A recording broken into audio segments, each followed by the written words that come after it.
Well, here I am back again. It's been a couple of years since I posted any videos into this account, and I did it on a whim, to be honest with you. All these videos were a series of online classes that I had uploaded to a Teachable account, and I was charging sometimes upwards of $200-300 for the classes, and I was getting it. And then about 2 weeks after I uploaded all these back in 2016, Steve Martin came out with his masterclass on how to write stand-up comedy, which is a very good class. But it's hard to spend $200 when you can spend like $12 a month on a masterclass for Steve Martin. Anyway, that all being said, I decided that before I threw away these videos, I would upload them to YouTube and make them available to anybody. And the response has been unbelievable. I wish I had done it a long time ago. 25,000 views on my most popular video. A lot of videos getting a few thousand views. It's crazy. And to see all the comments being so positive, there's a couple that are kind of negative, but it's not like typical internet stuff that you see where you just see really mean people. So the private messages that I've gotten from people, the emails I've gotten from people, the phone calls I've gotten from people, it's incredible. And I've picked up a lot of people that want private coaching, which I still do. So, feel free to reach out at woof@sickpuppiescomedy.com or call us at 954-667-7735. And if you happen to be in the South Florida market, we operate at Doghouse Theater now. So, I figured I'd do another video to address a question that quite a few of you had, which is how to avoid some pitfalls, or how to avoid some ways to not be taken advantage of as a comedian. So first, let me preface this with, if you're still learning the art of comedy, if you're still just doing open mic nights, and you're just starting to get a rhythm as just what it means to write a joke or whatnot, you should revisit this video at another time. Don't worry about the money aspect of this. This video is really for you if you're somebody that has been paid to do a gig before for stand-up, or has done a number of gigs where you feel like you should have been paid and you weren't. So that's what this video is about. So a couple things. There's a number of different ways to get booked to do stand-up comedy. The most common way is to be booked by a club or a bar that does comedy shows or something along those lines. And the easiest way up front is to, when you get that phone call or when you talk to that particular club, just ask them, hey, what's the rate for hosting, or what's the rate to be a feature, or what's the rate? And they'll tell you. And based off of that number, you determine whether or not you're going to do the gig. And that's it. It's typically a fixed rate, and that's it. And that's all there is to it. Take it, run with it. And then with an established place like the Improv, which is probably the most popular of the stand-up places across the country, just trust that they're going to pay you. They'll have you fill out some paperwork for like a 1099 or something like this. So they'll have you fill out a W-9. They'll typically give you cash or check on the spot or within 30 days of doing the gig. So you don't have to stress out about that. Where I would begin to be a little more conservative with money is anytime you're hired for a private gig. These are to protect you, but also to protect the client as well. So if you get a phone call from somebody or an email or a text from somebody saying, hey, I'd like to hire you as a comedian, the first thing you just need to ask up front is, what's the budget for talent? And just find out what they have up front before you get into anything else. What do you have? What's your budget? And then you'll find out right away. So if they say, well, I don't really have a budget, but it's for charity, and it'd be good exposure for you. I've talked about this in other videos as well.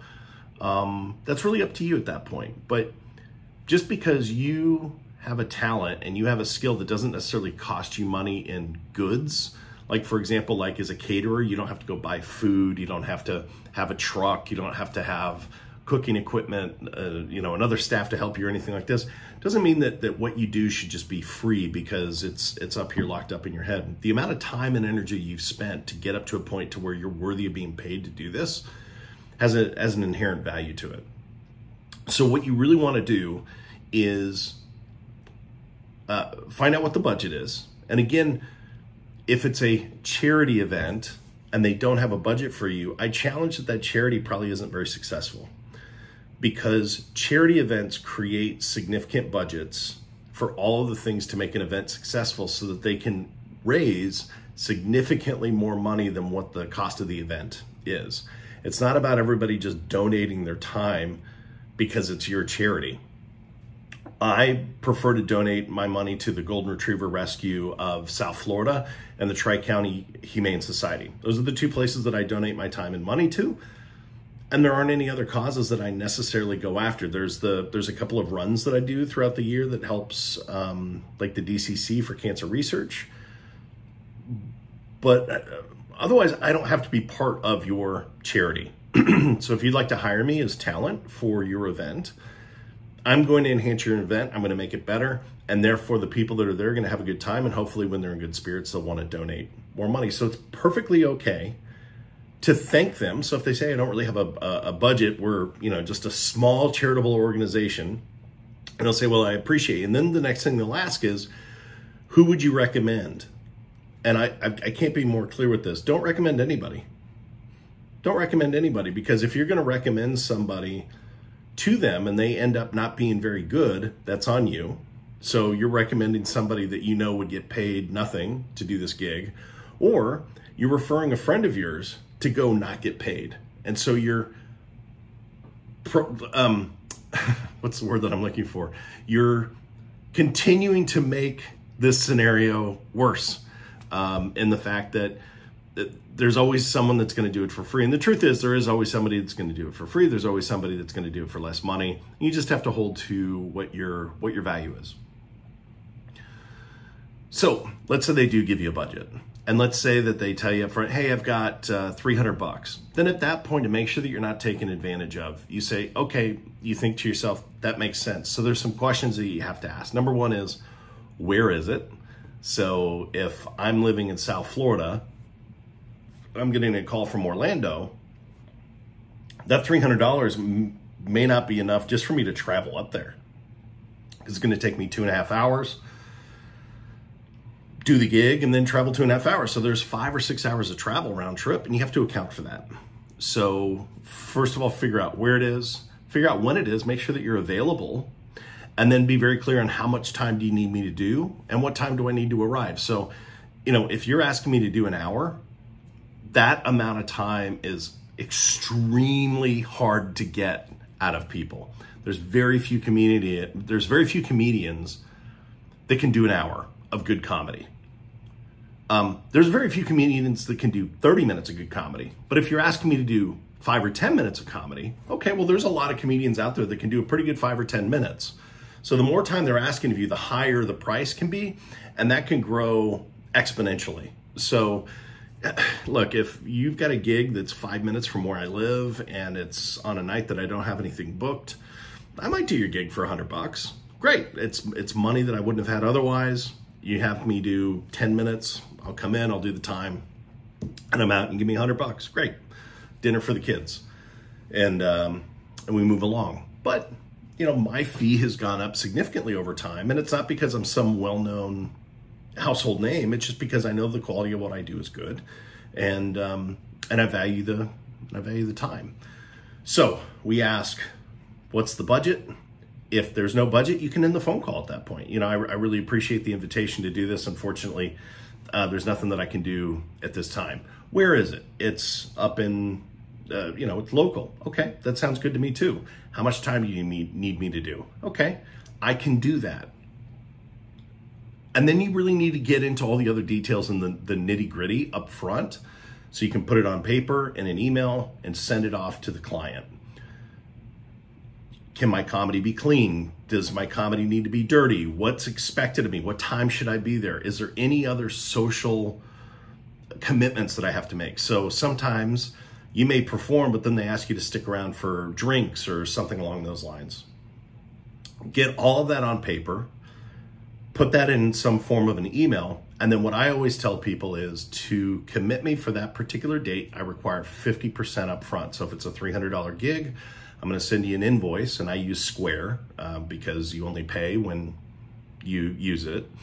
I send them an invoice, 50% due upon receipt to commit me to the date, and then I ask for the other 50% 7 days before I perform. That way I'm paid in full. I'll refund your deposit if you cancel more than 7 days before the event. If it's within 7 days of the event, I do keep the deposit, but you can use that towards another date. Once you've paid in full, there's no refund, but I will use that as a credit towards a future event. So I try to be fair. And what this does is it gets everybody on the same page. It gets the client committed. There's actual money involved, which means they have to pay real attention to you. When you do things for free or you do things for too cheap, for whatever reason, people will walk all over you. So in the beginning, even if it's a $100 gig, get a 50% deposit up front. Just get used to being in the habit of that. And I've never had contract issues. I've never had to pursue anybody legally. I've really been very lucky because over the course of my career, I've just been upfront with communication with people. And people have had to move and change things, but I've never really gotten into any kind of legal battles or anything like this. So my commitments and my emails, I used to, have signed contracts that people would have to sign and stuff like that. I really don't do that anymore. Typically, I'll just put the terms in the invoice that I send, and then I'll say, by paying the deposit, you agree to the terms. And it's as simple as that. Some pitfalls that you can run into are people that, first I'll tell you that if it feels shady, it is shady. So if you're on the phone with somebody and it sounds like that the terms that they're trying to provide to you is, hey, I'll take care of you, or hey, we're going to do this at a small fee for this one, or you're going to do it for free for this one, but I've got a bunch lined up for the future. I just tell people, great, my fee for this one is this, and then that's my same fee for the next 2 or 3 that we do. I need to get paid every single time that I perform. And unless it's a huge opportunity, like say a national venue where I'm on national TV, or it truly is real exposure where they're putting me on a stage where I get to meet other very talented comedians that have power, then I'll do that for free.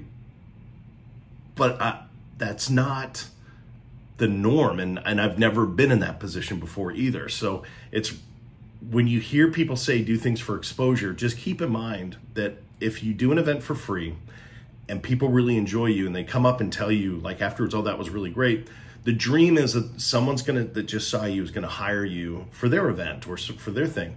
The problem is that person is also gonna talk to who ran the event and ask how much you cost, and they're gonna go, oh, he donated his time. So they'll also expect that you will be free.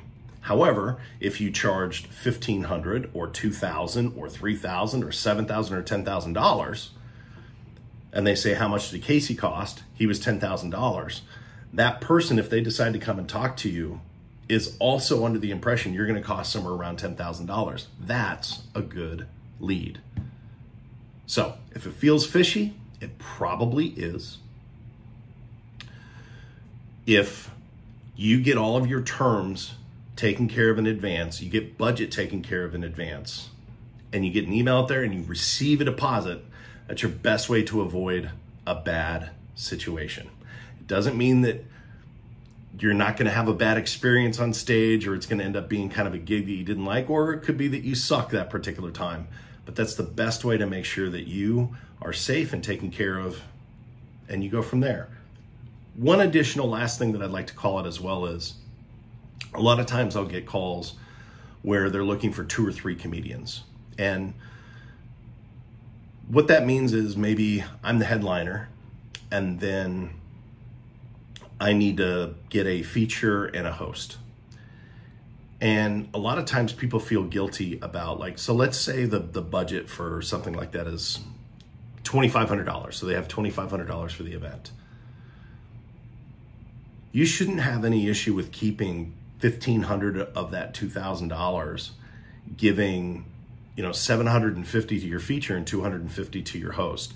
That's business that they didn't have to find. And there are plenty of times that I get calls from my friends where they'll say, hey, I need a feature or I need a host. And it's business that I didn't have to negotiate. It's business I didn't have to chase down.